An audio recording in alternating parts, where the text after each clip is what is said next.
Andrew Basiago est un avocat américain qui prétend avoir participé à un programme secret appelé Pegasus. Gravitant autour d'étranges expériences sur le voyage dans le temps, Andrew Basiago nous explique que le gouvernement américain, du moins l'une de ses branches secrètes, aurait travaillé sur une technologie qui permettait l'ouverture de vortex qui aurait conduit vers d'autres dimensions du temps.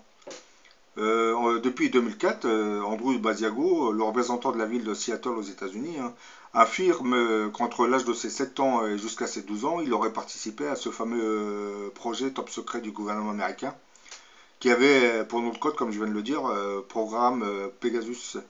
Ce projet aurait duré une dizaine d'années, hein. Il aurait commencé dans les années 60 et se serait prolongé après les années 70. D'après lui, ce projet avait pour but de faire des expériences dans les domaines de la téléportation et du voyage dans le temps. Il faisait des tests mentaux et physiques sur les effets du voyage dans le temps sur les enfants et les adultes. Finalement, ils se rendront compte que les enfants possédaient plus de prédispositions pour se déplacer entre le passé, le présent et le futur. Andrew Basiago affirme que cela faisait environ 40 ans que le département de la défense américaine utilisait ce genre de technologie. Il avait même donné une description de la dite machine. Elle serait composée de deux ellipses grises d'environ 2,50 m, séparées de 3 mètres. Et entre les deux se trouvait une sorte de tapis miroitant d'énergie appelée énergie radiante. Cette forme d'énergie qui aurait été découverte par Tesla permettait le voyage dans le temps et la téléportation. Il affirme qu'il aurait participé à 8 différentes technologies de voyage dans le temps durant son séjour au sein du programme. La plupart du temps, dit-il, son voyage appliquait un téléporteur basé sur des documents techniques prétendument trouvés dans l'appartement new-yorkais de Nikola Tesla récemment en 1943. En fait, les participants de cette expérience parcouraient ce tapis et finalement étaient projetés dans une sorte de vortex.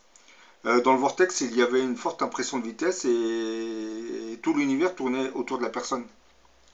En plus de permettre des voyages dans le temps, cette étrange machine permettait d'effectuer des sortes de téléportation d'objets ou d'individus.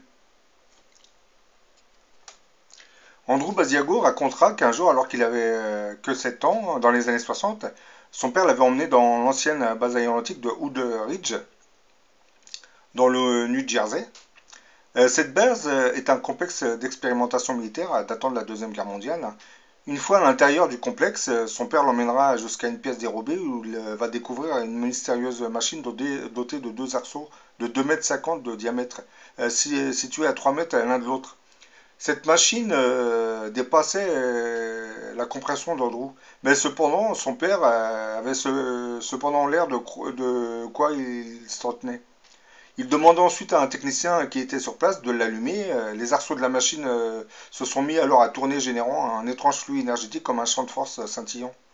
Alors que le champ énergétique gagnait en puissance, le père d'Andrew fera une chose incroyable. Il demandera à son fils de lui donner la main. Et ce qu'il va se passer ensuite défiera l'imagination. Ils ont alors compté jusqu'à 3. Et soudainement, ils ont traversé le champ énergétique, hein. Andrew se souviendra qu'il avait l'impression de bouger, il voyait une lumière au loin qui se rapprochait de plus en plus. Quand elle les avait atteints, ils étaient ailleurs dans le pays. Ils avaient parcouru 3200 km à travers l'espace-temps dans un vortex qui les avait conduits face au Parlement du Nouveau-Mexique. Le père d'Andrew dirigeait en fait une équipe de scientifiques qui menait des expériences, et des recherches top secrètes sur la téléportation et le voyage dans le temps. Cette machine en réalité permettait de téléporter des objets et des individus. Et aussi en augmentant la puissance, on pouvait carrément faire voyager des individus dans le temps.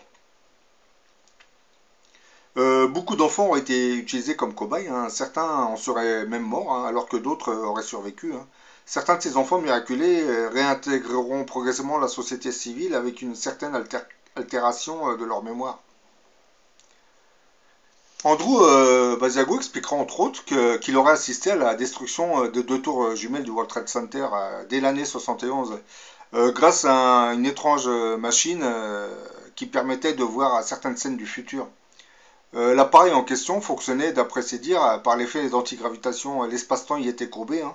On ne pouvait pas voyager dans l'appareil, mais on pouvait capter et voir certaines scènes se dérouler dans le futur. L'apparence de l'écran de l'appareil ressemblait à celui d'un miroir vibrant, miroitant, qui produisait de petites vaguelettes lorsqu'on le regardait. Bah là, vous comprenez que depuis les années 70, hein, les États-Unis sont en possession de machines assez sophistiquées qui permettraient de téléporter des objets et des hommes, voire effectuer des sauts dans d'autres dimensions du temps. Mais bon, si tout ceci reste secret, c'est que je pense il doit y avoir des intérêts beaucoup plus élevés qu'on ne le pense sur cette planète, hein. On a peut-être des forces assez supérieures qui interdisent certaines divulgations. Peut-être que l'humanité n'est pas encore prête pour travailler avec ce genre de technologie, hein. Où je pense personnellement qu'on entend l'arrivée de ce fameux mystérieux grand monarque pour commencer à divulguer certaines informations sur toutes ces expériences et en valider certaines d'entre elles. D'ailleurs, à ce sujet, en parlant de voyage dans le temps, le débarquement de Normandie, y aurait-il des sauts dans le temps jusqu'au débarquement de Normandie? Voire pourrait-on avoir ordonné, du moins donné des ordres du futur vers le passé? Ça, c'est une autre histoire.